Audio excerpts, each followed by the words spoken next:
मुंडे यांच्या घरी सांत्वनपर भेट द्यायला आलो आहे आणि सर्व घरच्यांची चर्चा केल्यानंतर या संबंध प्रकरणाचं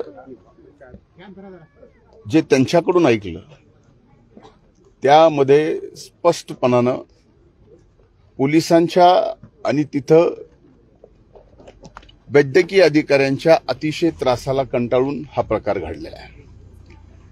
आजही या क्षणाला या कुटुंबातला कुठलाही व्यक्ती हे मानायला तयार नाही की डॉक्टर संपदानी आत्महत्या केली, कारण 2 दिवस अगोदर संपदाने आपल्या लहान भावाला फोनवरती सांगितलं की कास्ट सर्टिफिकेट काढून घ्या, पीजी साठी ते पुढे लागणार आहे। 2 दिवस अगोदर जर एक डॉक्टर स्वतः आपल्या लहान भावाला सांगते की मला पीजी करायची आहे, ती डॉक्टर आत्महत्या करू शकत नाही। त्यामुळं जसा घरच्यांचा या ठिकाणी समज आहे की ही हत्या कडून आणलेली आहे, त्याची चौकशी पूर्णपणाने झाली पाहिजे। मी या अगोदरही या घटनेच्या बाबतीमध्ये स्पष्टपणानं माननीय मुख्यमंत्र्यांना सांगितलं की या ठिकाणी एसआयटी नेमावी, त्या एसआयटी मध्ये सिनियर मोस्ट IPS अधिकारी महिला द्याव्यात आणि त्यांच्या मार्फतच त्या जिल्ह्यातला कुठलाही अधिकारी त्या तपासामध्ये न ठेवता त्या ठिकाणी हा तपास होणं आवश्यक आहे, कारण हे प्रकरण फार वेगळं आहे। या प्रकरणामध्ये एकीकडे ती वैद्यकीय अधिकारी डॉक्टर संपदा चुकीचे सर्टिफिकेट देत नाही म्हणून पोलीस त्यांच्यावरती अत्याचार करत होते। त्याच्या तक्रारी त्यांनी CS पासून अनेक जणांकडे केल्या की अशा वेगवेगळ्या दबाव माझ्यावर येतोय। एवढंच नाही तर शेवटी त्यांच्या जबाबामध्ये ती बीड जिल्ह्याची आहे अशा प्रकारची हिनवण्या सुद्धा झाल्या। ती एका ठराविक समूह जातीची आहे अशा प्रकारे सुद्धा त्या ठिकाणी हिनवण्या तिच्या होत होत्या आणि ह्या सगळ्या गोष्टीला कंटाळून ह्या आत्महत्या केली आहे का या ठिकाणी हत्या झाली, हा भाग पोलिसाच्या तपासामधला आहे। म्हणजे एक गोष्ट निश्चित आहे की ज्या 4-5 पुढाऱ्यांनी काही महिन्यापूर्वी या बीड जिल्ह्याला बदनाम केलं, त्यावेळेस बीड जिल्ह्यातला प्रत्येक जात, प्रत्येक जमात, सर्व 18 पगड जाती बदनाम होत होत्या।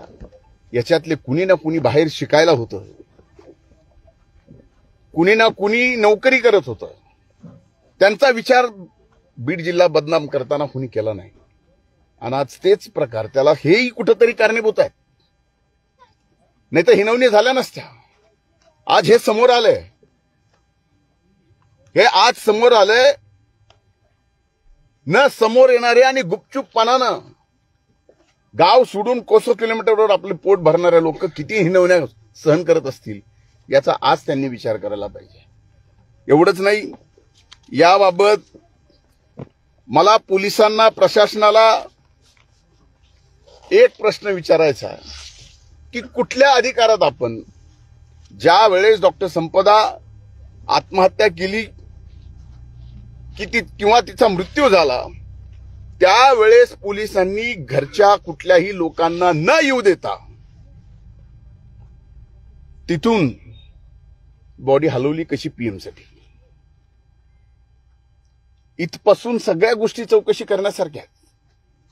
आता हाताच्या बघितलं आपण, त्यांच्या बहिणीचं म्हणणं ते हस्ताक्षर त्यांचं नाहीच आहे। एक बहीण आपल्या बहिणीचं हस्ताक्षर अतिशय व्यवस्थितपणाने ओळखू शकते। त्या हस्ताक्षराची ऑटोप्सी करण्यासाठी साताऱ्याला गेले तर साताऱ्याला सुद्धा अनेक तास त्यांना तिथं थांबून ठेवलं।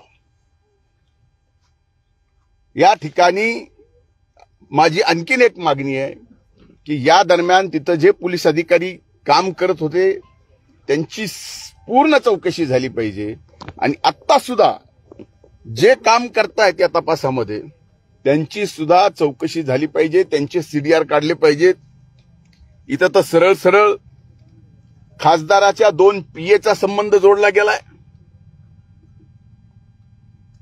आता तरी बीड जिल्ह्याचे हे तुम्ही माध्यम आपल्या या भगिनीला न्याय देणार आहात का? का पुन्हा हा माध्यम या बीड जिल्ह्याची बदनामी करणार, पुन्हा भगिनीची आमच्याची इब्रत काढणार, कुणीतरी तोंड बांधून देणार आणि आमच्या भगिनीवर वाटेल ते आरोप करणार? आपण लोकशाहीचे 4 स्तंभ आहोत. थोडा तरी जनाचा नाही मनाचा विचार आपण केला पाहिजे. माझे हात जोडून विनंती आहे की आम्ही एकटे डॉक्टर संपदाला या ठिकाणी पूर्णपणाने न्याय देऊ शकत नाही. याला तुमची सुद्धा गरज आहे. आता बघितलंय की इथं जिवंत उदाहरण आहे. गरकळ म्हणून एक मुकदमा, त्या मुकदमाचे 9-10 ट्रॅक्टर तिथल्या खासदारांच्या कारखान्यावर आहेत.